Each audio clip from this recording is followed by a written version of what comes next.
Hello friends, welcome to back my YouTube channel Deep Aradhana. दोस्तों, आज हम रवि प्रदोष व्रत की कथा के बारे में जानेंगे और उसका महात्म्य भी समझेंगे। तो दोस्तों, जब प्रदोष तिथि किसी वार को पड़ती है तो प्रदोष तिथि को उस नाम से जाना जाता है। अगर सोमवार को प्रदोष व्रत पड़ रहा है तो सोम प्रदोष व्रत के नाम से जाना जाएगा। वहीं रविवार के दिन अगर प्रदोष व्रत पड़ रहा है तो रवि प्रदोष व्रत के नाम से कहा जाएगा। रवि प्रदोष व्रत की कथा सुनने व पढ़ने से जीवन के सभी कष्ट दूर हो जाते हैं और भगवान शिव की असीम कृपा प्राप्त होती है। त्रयोदशी के दिन जो वार पड़ता है उसी का त्रयोदशी व्रत करना चाहिए और उसी दिन की कथा पढ़नी व सुननी चाहिए। रवि, सोम, शनि त्रयोदशी प्रदोष व्रत कथा अवश्य करें। इन सभी से अभीष्ट फल की प्राप्ति होती है। रवि प्रदोष व्रत का महात्म्य। एक समय सर्व प्राणियों के हितार्थ परम पावन भागीरथी के तट पर ऋषि समाज द्वारा विशाल गोष्ठी का आयोजन किया गया।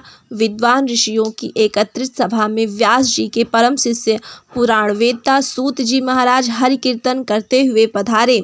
सूत जी को देखते ही सौनकादि 88,000 ऋषि मुनियों ने खड़े होकर दंडवत प्रणाम किया। महाज्ञानी सूत जी ने भक्ति भाव से ऋषियों को हृदय से लगाया तथा आशीर्वाद दिया। विद्वान ऋषिगण और सब शिष्य आसनों पर विराजमान हो गए। मुनिगण विनीत भाव से पूछने लगे कि हे परम दयालु, कलिकाल में शंकर की भक्ति किस आराधना द्वारा उपलब्ध होगी? हम लोगों को बताने की कृपा कीजिए, क्योंकि कलयुग के सभी प्राणी पाप कर्म में रत रहकर वेद शास्त्रों से विमुख रहेंगे। दीनजन अनेकों संकटों से त्रस्त रहेंगे। हे मुनि श्रेष्ठ, कलिकाल में सत्कर्म की ओर किसी की रुचि ना होगी। जब पुण्य क्षीण हो जाएंगे तो मनुष्य की बुद्धि असत कर्मों की ओर खुद ब खुद प्रेरित होगी, जिससे दुर्विचारी पुरुष वंश सहित समाप्त हो जाएंगे। इस अखिल भूमंडल पर जो मनुष्य ज्ञानी होकर ज्ञान की शिक्षा नहीं देता, उस पर परम पिता परमेश्वर कभी प्रसन्न नहीं होते। हे महामुने, ऐसा कौन सा उत्तम व्रत है जिससे मनोवांछित फल की प्राप्ति होती है? आप कृपा कर बतलाइए। ऐसा सुनकर दयालु हृदय से श्री सूत जी कहने लगे कि हे श्रेष्ठ मुनियों तथा सौनक जी, आप धन्यवाद के पात्र हैं। आपके विचार सराहनीय हैं एवं प्रशंसनीय हैं। आप वैष्णव अग्रगण्य हैं, क्योंकि आपके हृदय में सदा परहित की भावना रहती है। इसलिए हे शौनक, सौनकादि ऋषियों, सुनो, मैं उस व्रत को तुमसे कहता हूँ जिसके करने से सब पाप नष्ट हो जाते हैं। धन वृद्धि कारक, दुख विनाशक, सुख प्राप्त कराने वाला, संतान देने वाला, मनोवांछित फल प्राप्ति कराने वाला यह व्रत तुमको सुनाता हूँ, जो किसी समय भगवान शंकर ने सती जी को सुनाया था और उनसे प्राप्त यह परम श्रेष्ठ उपदेश मेरे पूज्य गुरु जी ने मुझे सुनाया था, जिसे आपको समय पाकर शुभ बेला में मैं सुनाता हूँ। बोलो उमापति शंकर भगवान की जय। सूत जी कहने लगे कि आयु वृद्धि स्वास्थ्य लाभ हेतु त्रयोदशी का व्रत करें। इसकी विधि इस प्रकार है। प्रातः स्नान कर निराहार रहकर शिव ध्यान में मग्न हो। शिव मंदिर में जाकर शंकर जी की पूजा करें। पूजा के पश्चात अर्ध पुण्य त्रिपुण का तिलक धारण करें। बेलपत्र चढ़ावें, धूप दीप अक्षत से पूजा करें, ऋतु फल चढ़ावें। ओम नमः शिवाय मंत्र का रुद्राक्ष की माला से जप करें। ब्राह्मण को भोजन कराकर सामर्थ्य अनुसार दक्षिणा दें। साधक को सत्य भाषण करना परम आवश्यक है। हवन आहुति भी देनी चाहिए। इसके बाद मौन व्रत धारण करें। व्रती मंत्र ओम ह्रीं क्लीं नमः शिवाय स्वाहा से आहुति दें। इससे अभीष्ट फल की प्राप्ति होती है। व्रती पृथ्वी पर शयन करे, एक बार भोजन करे, इससे सर्व कार्य सिद्ध होते हैं। श्रावण मास में तो इसका विशेष महत्व है।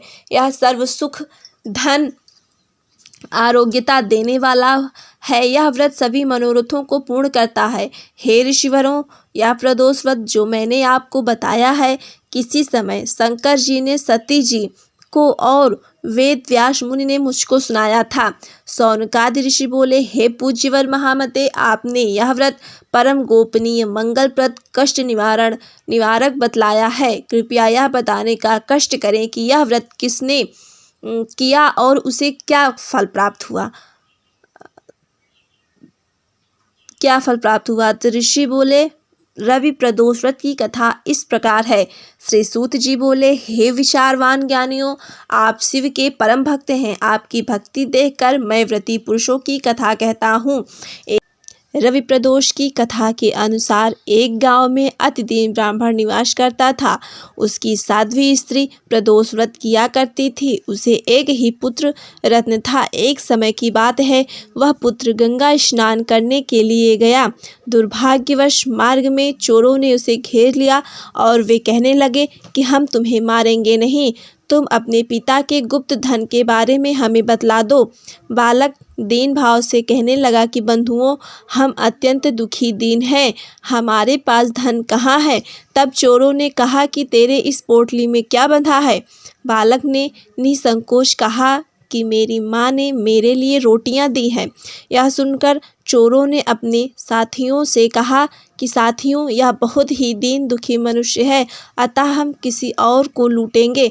इतना कहकर चोरों ने उस बालक को जाने दिया। बालक वहां से चलते हुए एक नगर में पहुंचा। नगर के पास एक बरगद का पेड़ था। वह बालक उसी बरगद के वृक्ष की छाया में सो गया।